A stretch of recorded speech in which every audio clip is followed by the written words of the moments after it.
राधे महाराज जी। महाराज जी, जब जीवन साथी गलत आचरण करे और बहुत दुख हो तो कैसे उसको निकालें? क्या किस्मत और पिछले जन्म के कर्म समझकर चुप रहें या खुद के लिए खड़े है हों? तो ऐसा ही है तो ऐसा ही हमारे प्रारब्ध में, हमारे भाग्य में ऐसा जीवन साथी बंधा है जो हर समय दुख देगा, हमारे पापों का प्रायश्चित होगा, पर हम बदल नहीं सकते। हमारी सामर्थ्य नहीं है कि बदली जा सके। भगवान बदल सकते हैं। तो भगवान से प्रार्थना करता रहे कि उनका स्वभाव, उनकी बुद्धि शुद्ध हो जाए। नहीं अपनी सामर्थ्य, आप बात करोगे तो झगड़ा कर देंगे, आप उपदेश दोगी तो आपको गाली दे देंगे। तो हम केवल एक ही उपाय है कि उनके द्वारा किए हुए प्रतिकूल व्यवहार को हम अपना प्रारब्ध समझकर भोग लें और भगवान से प्रार्थना करें कि उनकी बुद्धि शुद्ध करे। इसके अलावा हमें तो कोई उपाय समझ में नहीं आता। एकमात्र भगवान ही है जो मूर्ख को भी ज्ञानी बना दे और बड़े बड़े विद्वान को भी मूर्ख साबित कर दे। ब्रह्मा को मच्छर बना दे, मच्छर को ब्रह्मा बना दे। मस्कई करे बिरंच अज, अजय मसक्तेहीन। तो उन प्रभु से हम प्रार्थना करें और अपने प्रारब्ध मान करके हम उनके द्वारा दी हुई प्रतिकूलता को सहें, तो आपका कल्याण हो जाएगा, आपका मंगल हो जाएगा। वो जो कर रहे हैं उनको तो भोगना ही पड़ेगा। जो अपवित्र खाद्य पदार्थ, पेय पदार्थ पी करके अपवित्र भाषा, अपवित्र आचरण, तो दंड तो मिलेगा ही, आज नहीं तो कल। भागवतिक कानून जब दंड देता है ना, तो बहुत कोई ये नहीं कह पाता कि ये दंड है। क्या हुआ? बोले अमुक रोग हो गया, अमुक घटना घट गई, अमुक, ये सब कर्मों का दंड है। इसलिए आप न स्त्री है न पुरुष है, भगवान के अंश हैं। भजन कर लो और अपना जीवन कल्याण कर लो। तो जो हमको गाली देता है, जो हमारा अपमान करता है, उसमें हमारा कर्म होता है प्रधान। उस कर्म उसकी बुद्धि में बैठकर हमको दंड दे रहा है। नहीं, वही अभी बुद्धि अनुकूल हो जाए तो अभी आनंद आने लगेगा। प्रतिकूल है तो हमें दंड मिल रहा है, दुख मिल रहा है। इसलिए नाम जप करो, भगवान से प्रार्थना करो और उनके द्वारा दी हुई प्रतिकूलता को सहो, तो इससे मंगल हो जाएगा। माना मिश्रा जी, ऑस्ट्रेलिया से। राधे राधे। मेरा जन्म इंग्लैंड में हुआ था और मैं ऑस्ट्रेलिया में अभी पढ़ाई कर रहा हूँ। महाराज जी, मेरे माता पिता आपके बताए हुए मार्ग पर चलने का पूरा प्रयास कर रहे हैं। घर में भागवतिक वातावरण है।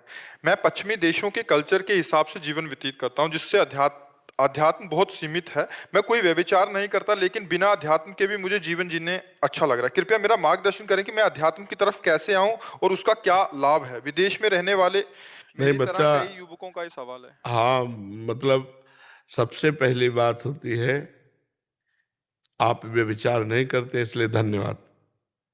पर प्रायः इस अवस्था में, चाहे देश में हो चाहे विदेश में, ये गंदी वृत्ति बढ़ती है। अगर हम इस गंदी वृत्ति से, मान लो आप पवित्र आचरण से चल रहे हो, तो बहुत बड़ी बात है इस अवस्था में। अच्छा, विदेश में हम कभी तो गए नहीं, तो विदेश में क्या ऐसा है जो अपने अध्यात्म के विरोधी हो सकता है? अपने देश में क्या ऐसा है जो अध्यात्म में सहयोगी हो सकता है? हमें तो लगता है कि चाहे भारत में रहो चाहे इंग्लैंड में रहो, यदि आप अध्यात्म को धारण करना चाहें तो आप कहीं भी धारण कर सकते हैं, और ना धारण करना चाहें तो यहाँ भी वही सब है। यहाँ नहीं है क्या? क्या गंदे आचरण नहीं है यहाँ?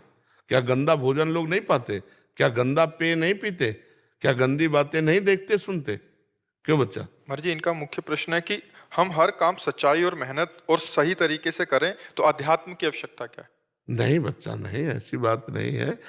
अगर आप भगवान नाम जप नहीं करते हैं और भगवान के चरणों का आश्रय नहीं लिए हुए हैं, तो ये सब मेहनत करोगे, इसके बाद थोड़े दिन जियोगे और इसके बाद मरोगे ना। मरने के बाद आप क्या ले जाओगे? शरीर यहीं रहेगा, यहाँ का मकान यहीं रह जाएगा, बैंक बैलेंस यहीं रह जाएगा, मित्र रह जाएगा, जो भी कुछ है सब यहीं रह जाएगा। तो आपका आना किस काम का हुआ? आना किस लिए था? केवल यही करने के लिए। तो मनुष्य योनि की श्रेष्ठता क्या रही? फिर तो सुअर, कुत्ता, पशु पक्षी भी अपना भोग करके सोते हैं। भोग का मतलब केवल काम से नहीं होता, काम इंद्री से नहीं होता, हर इंद्री को भोग कहते हैं। कोई नेत्र भोग कर रहा है, कोई श्रवणेन्द्री से भोग कर रहा है, शब्द सुनकर आनंदित हो रहे हैं, हम श्रवणेन्द्री से भोग कर रहे हैं, जनेन्द्री से भोग कर रहे हैं, घ्राणेन्द्री से भोग कर रहे हैं।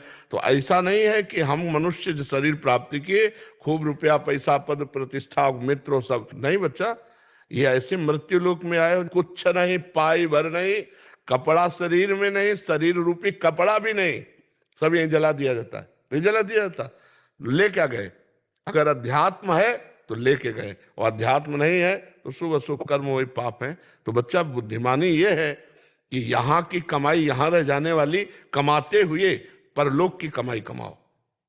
राम राम कृष्ण कृष्ण राधा राधा कहने में क्या परेशानी है? तो बस फिर यही बात है, जब परेशानी नहीं है तो बड़ा आनंद मिलेगा, और परलोक में भी आनंद मिलेगा। यहाँ की कोई भी डिग्री साथ नहीं जाती, यहाँ का कोई पद साथ नहीं जाता, यहाँ का व्यक्ति कोई साथ नहीं जाता, यहाँ का वैभव साथ नहीं जाता, यहाँ का सुख साथ नहीं जाता। फिर क्या मतलब रहा यार? पूरा जैसे मान लो आपको हम भेजें कि आप विदेश में जाओ और वहां कमा करके मकान दुकान सब एकत्र, लेकिन जब भारत लौटना हुआ तो तुम्हारे कपड़े भी उतरा लिए गए। ऐसे देश में क्या तुम्हें अच्छा लगेगा? अच्छा लगेगा ऐसा कि जब आप अपने देश में आओ तो तुम्हारे वहां से कपड़े भी उतरा लिए जाए, कुछ साथ नहीं लाओ, तो आप ऐसे देश में रहना पसंद करेंगे? मृत्यु लोक से कुछ नहीं जाएगा। आप हमें बताओ, कोई ले जाता है क्या? राम राम जाएगा। लोग जब 100 ले जाते हैं ना तो कहते भी हैं राम नाम सत्य है, सत्य बोलो मुक्ति है, भगवान का नाम बच्चा, अध्यात्म आवश्यक है, अध्यात्म आवश्यक है। महाराज जी, ये प्रश्न कभी हमारे मन में भी था महाराज जी, बट ये बाहरी धाराओं से जो अध्यात्म को नहीं जानते उनके लिए तो वास्तविकता में बनता है कि ठीक है हम अच्छा कार्य कर रहे हैं और यही करना ही जीवन की सफलता है। बट महाराज जी, ये बात आपके सानिध्य में जाके समझ आई कि अध्यात्म योर जी ये तो बहुत पीछे का मार्ग है।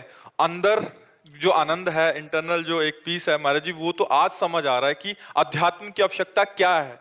और हम देखते भी हैं महाराज जी, जो ये सारा कर रहे हैं और बाद में क्लेशित हैं, दुख और सुख के पचड़ों में फंसे हुए हैं, प्रतिकूलता अनुकूलता में।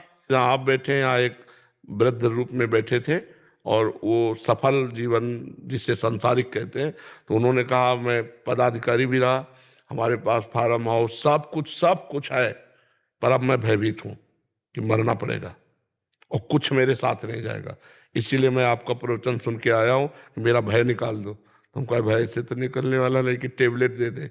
निर्भय हो जाओगे, भगवान की शरण में होके नाम जप करो, निर्भय हो जाओगे, निश्चिंत हो जाओगे।